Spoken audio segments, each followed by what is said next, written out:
Why do people perceive you so differently? Your closest friend might describe you as loyal, warm, and dependable, praising your ability to light up a room with your humor or stand by them in tough times. Yet a colleague might see you as distracted, perhaps even unreliable, focusing on a missed deadline or a moment of inattention. A stranger catching you in a fleeting interaction, say a hurried moment at a coffee shop, might form an entirely different judgment, perhaps labeling you as aloof or overly confident based on nothing more than a glance. It's as if we each carry a multitude of selves, not because we're deliberately inauthentic, but because the stories others tell about us shift with their perspectives, biases, and the fleeting context in which they encounter us. This phenomenon is not a quirk of modern life. It stretches back over 2 millennia to ancient Athens, where one of history's most enigmatic figures, Socrates, was profoundly misunderstood. By examining how Socrates was portrayed by three ancient writers, Plato, Xenophon, and Aristophanes, we can uncover a deeper truth about human perception and what it means to live authentically in a world of conflicting narratives. More importantly, Socrates' life and philosophy offer a timeless framework for navigating these fragmented perceptions, urging us to prioritize self-examination and integrity over the fleeting judgments of others. In this video, we'll explore how Socrates' story illuminates our own and what we can learn from his radical commitment to truth. Picture Athens around 400 BC. A vibrant city buzzing with ideas, politics, and debate. Socrates, a stonemason turned philosopher, roams the agora, engaging merchants, politicians, and young students in dialogues that challenge their assumptions about virtue, justice, and the good life. With his disheveled appearance and relentless questioning, he is both a curiosity and a provocation, a gadfly as he later calls himself, stinging Athens awake. Yet Socrates left no writings of his own, so our understanding of him comes entirely from others' accounts. And these accounts differ so starkly that they paint not one Socrates but many. Three primary sources, Plato, Xenophon, and Aristophanes, offer distinct portraits, each shaped by their own agendas, contexts, and relationships with this enigmatic figure. Their conflicting depictions reveal a profound truth. Even in his own time, Socrates was a kaleidoscope of perspectives, a man who defied a singular narrative. Let's start with Plato, Socrates' most famous student, whose dialogues immortalize his teacher as a philosophical giant. In works like the Apology and Phaedo, Plato presents Socrates as the relentless seeker of truth, a man who transcends the ordinary through his commitment to reason and virtue. During his trial, accused of corrupting the youth and impiety, Socrates defends himself with unwavering conviction. "I am wiser than this man, for neither of us knows anything fine and good,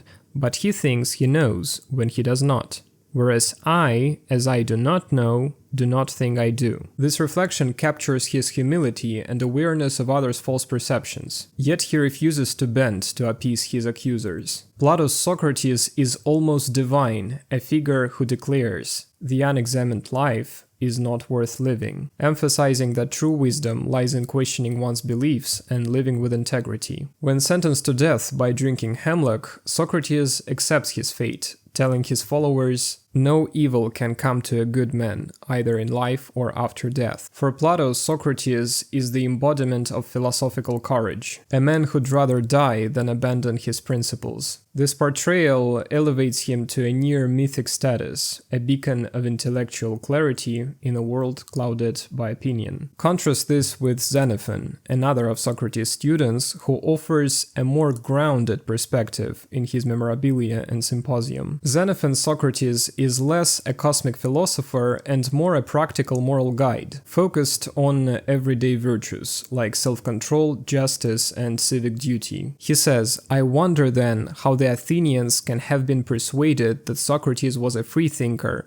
when he never said or did anything contrary to sound religion, and his utterances about the gods and his behavior towards them were the words and actions of a man who is truly religious and deserves to be thought so." This Socrates is a mentor for living well, advising friends on how to manage households, maintain friendships, and navigate Athenian society. Unlike Plato's lofty sage, Xenophon's Socrates is approachable, a figure whose teachings are meant to be applied in daily life. He is a kind of teacher you turn to for advice on being a better neighbor or citizen, emphasizing discipline and practical ethics over abstract speculation. Then we have Aristophanes, the comic playwright whose portrayal in The Clouds could not be more different. Writing during Socrates' lifetime, Aristophanes satirizes him as a sophist, a charlatan who peddles absurd ideas for profit. In the play, Socrates runs a thinkery, a school where he teaches young men to dodge deaths and twist words. He is depicted as a bizarre figure dangling in a basket to mix my subtle thoughts with the air, spouting nonsensical theories about clouds and fleas. Aristophanes mocks him as a thinker of lofty thoughts, who leads his students astray with impractical, morally dubious teachings. This caricature paints Socrates as a ridiculous eccentric, more clown than sage, whose ideas threaten Athens' traditional values. While exaggerated for comedic effect, Aristophanes' portrayal reflects a general sentiment among some Athenians, who view Socrates with suspicion, believing his questioning undermines social order. This negative image likely fueled the accusations that led to his trial, showing how powerful and dangerous perceptions can be. So who was the real Socrates? Was he the wise sage of Plato, the virtuous mentor of Xenophon, or the absurd sophist of Aristophanes? The truth is, he was likely a blend of these facets, each shaped by the distinct lenses of reverence, pragmatism, and skepticism. Intriguingly, these three surviving accounts seem to mirror the tripartite division of human nature in Plato's Republic, where society is divided into philosophers, warriors, and working people, each with fundamentally different ways of seeing the world. Plato, being a philosopher himself, saw Socrates as the ideal thinker, a relentless seeker of truth whose life embodied the pursuit of wisdom.